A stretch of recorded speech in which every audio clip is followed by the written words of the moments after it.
Hello and welcome to your latest and first edition of tomorrow's waiver wire today. I'm meant to be working. I don't want to, so I thought I'd procrastinate a while, or maybe I just want to upset the apple cart and make sure the good teams don't get the best players. I don't know.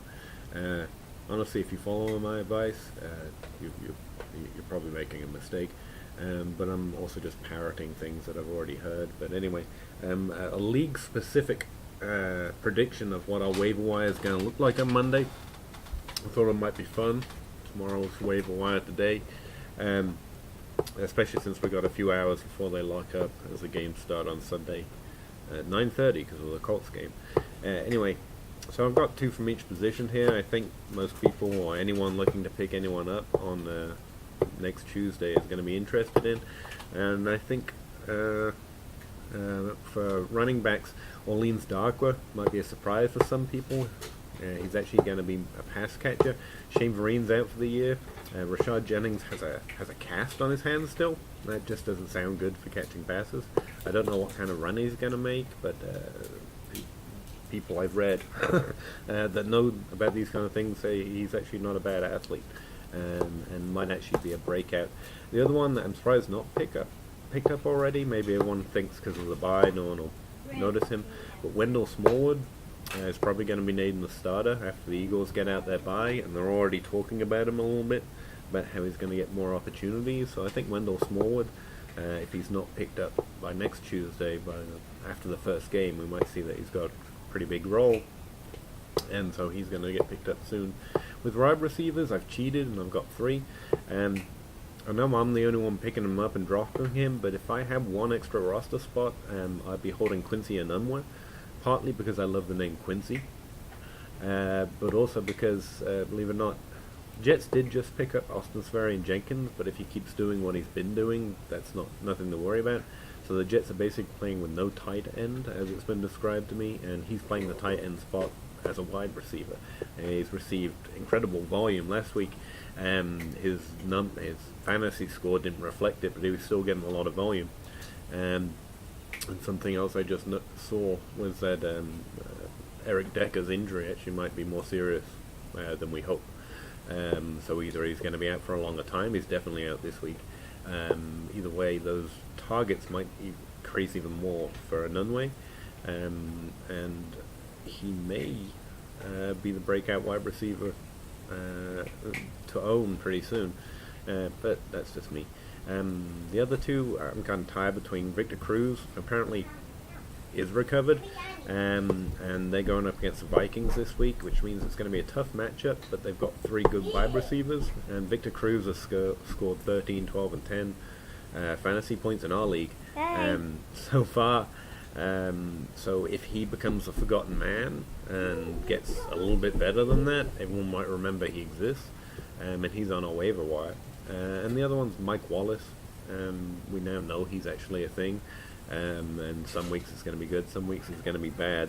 Steve Smith, if he stays healthy, he's still getting all the targets and the volume, and someone's already noticed that and picked him up. But that long shot, play him some weeks, don't play him other weeks, it's going to be Wallace. And tight ends, I've cheated here again. I've got three, because tight ends are getting thinner, as everyone notices, or as I think it's the jabronis are looking for higher upside this week because Thursday didn't go as well as they'd hoped for them, although they did get 10 from the defense. Anyway, they just picked up Hunter Henry, who's the main one I've been watching. But Doyle, Jack Doyle and Dwayne Allen are still on the waiver wire. The Colts may end up in a shootout in London. Either way, both of them are splitting the heavy target load, as the tight end in Indianapolis always does. So one or both of them are going to probably do something this weekend, and everyone will remember they exist. And so if you're looking for another tight end, they'll probably be up here. Now, I said tight end's actually shallow. It's really not. And another more unlikely name that I keep hearing about from people that know about this stuff instead of me is BRATE. Again, Austin Seferian-Jenkins got kicked off the Jets for lots of stuff, including breaking the law latest time, drinking and driving, or something like that. Either way, Cameron BRATE, Yeah, I think that's his first name. Anyway, he's getting a lot of talk in the off season. He's already caught a touchdown once, and he is the tight end.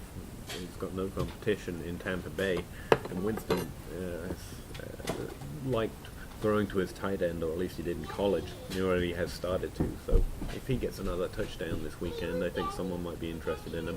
Well, probably not, because everyone in this league's like rostering 3 tight ends. I don't really want to do quarterbacks, because I really plan to stream them. But since I looked into Stafford, thanks for that, by the way, and they don't seem to be able to do anything Halloween but throw the ball. candy. That's my crew. Then I probably don't have to. Russell Wilson keeps getting picked and dropped up, and picked up and dropped by the same team, actually. But just in case anyone was wondering, again, what's been pointed out to me by people who know stuff is that every season he started at least 3 or 4 or 5 games being terrible, and he has finished consistently in the top 5 quarterbacks in the last 3 years. And now he's normally not this injured. He's got 2 injuries now, to an ankle and a knee, so this week might suck, but I would plan for that to change. And the one I really don't want to tell anyone, and I know one team's already noticed this, so I might as well point it out. J.Winston's on a waiver wire, and he gets New Orleans twice.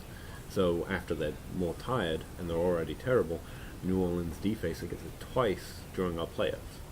So, yeah. You're mad at me for pointing that out, aren't you? Yeah, I pointed it out anyway. I looked at defenses, but just throw a dart. The one thing I did notice on our waiver wire next week is that the Dolphins get Tennessee, which seems to be a good team to aim against. Poor Mariota. Either way, they're getting torn up by defenses, and the Dolphins get them next week, who still suck, even though they have a lot of good players. They still suck. And Tannehill doesn't play on defense, so I don't know why their defense is struggling so much, but there you go. Okay, so that's my prediction for probably the players you're looking at most come Tuesday that you could actually pick up now. If you've got a player you just don't want on your roster or you plan to cut, you can get them now. And that's the part that always tortures me. It's like, I know I'm going to want to add someone, and I could just do it for free right now. So I thought I'd twist the knife a little bit, I guess. Alright. So, there we go. And I guess work. Have fun.